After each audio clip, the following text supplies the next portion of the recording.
They've got their own challenges. A lot of Americans don't understand that other people have challenges just as exciting and valid as ours.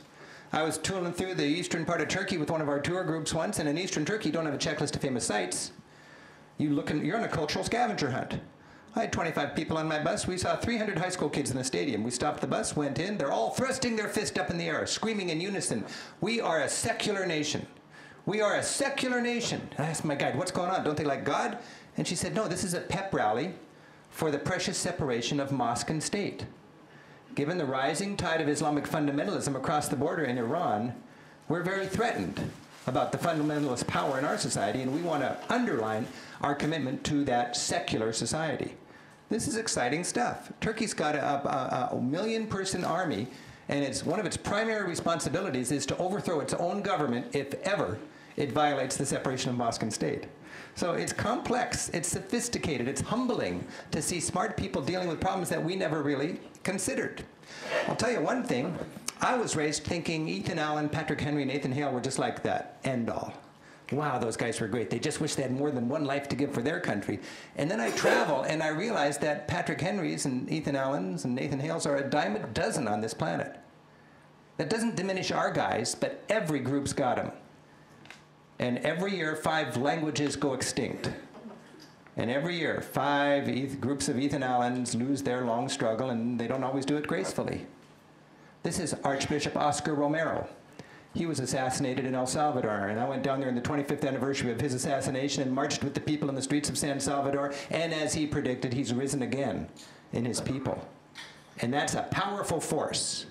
And you can get all sorts of people here to underestimate and under-respect that force, but that is something to contend with.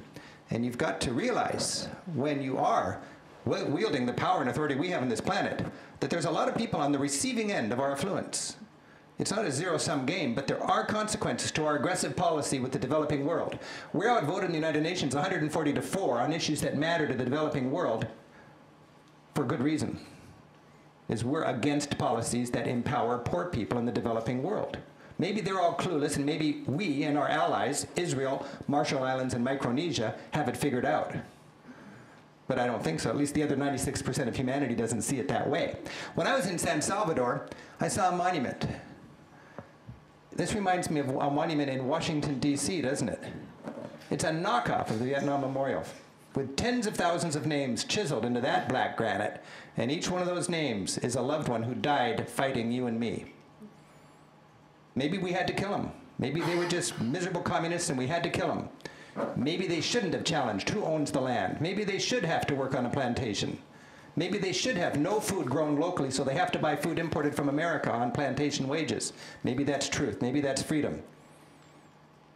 The professor in the big school there, the one guy that survived the assassination of all the professors at the University of Central America, Father John Sobrino, said, when he hears the word democracy these days, his bowels move. That's not a very good place for democracy to be in the south end of our empire, is it? So, again, I don't know what's right or wrong. I'm just telling you, there's a lot of consequences for our foreign policy, and you don't just send a PR person down there and rub it away. These people are smart, and they're committed. And I feel a personal responsibility for my nation's foreign policy. Every bomb that drops and every bullet that flies has my name on it. And many of them are necessary. But I can't wash myself from the responsibility and if anybody tells us, just go shopping, I take that as an affront.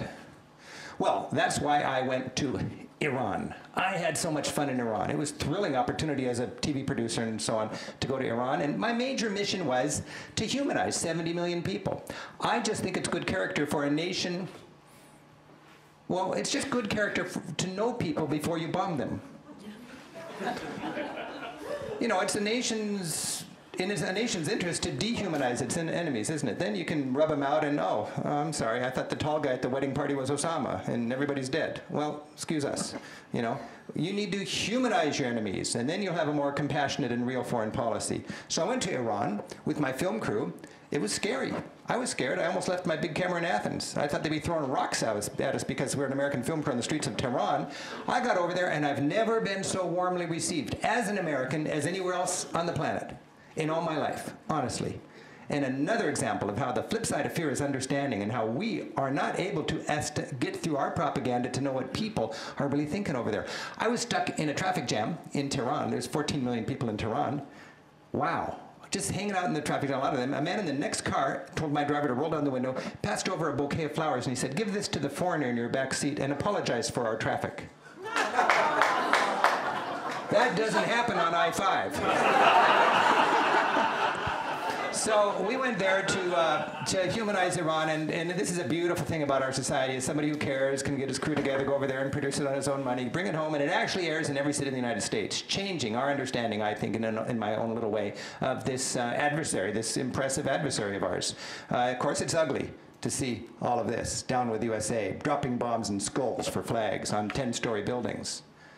But what is with that death with America? Well, I was in a traffic jam, another traffic jam, and suddenly my driver just burst out, "Death to traffic."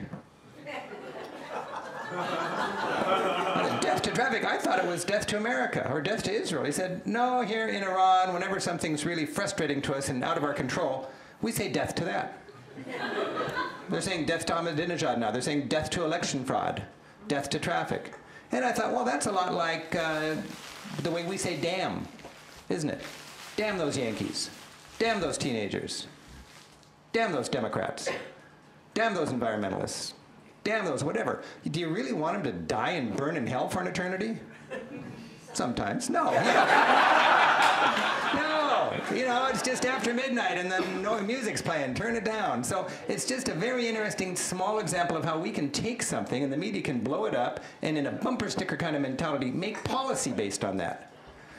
Boy, I just had so much fun in Iran. If you'd like to see the show, by the way, it's on. You can watch it anytime on Hulu. They aired on Channel 9, but if you just go to hulu.com and type in Rick Steves Iran, you can watch the show. It's really an hour well worth checking out. I tried very clearly to stay out of all the, the terrorism and the nuclear stuff. I just wanted to humanize and understand the country.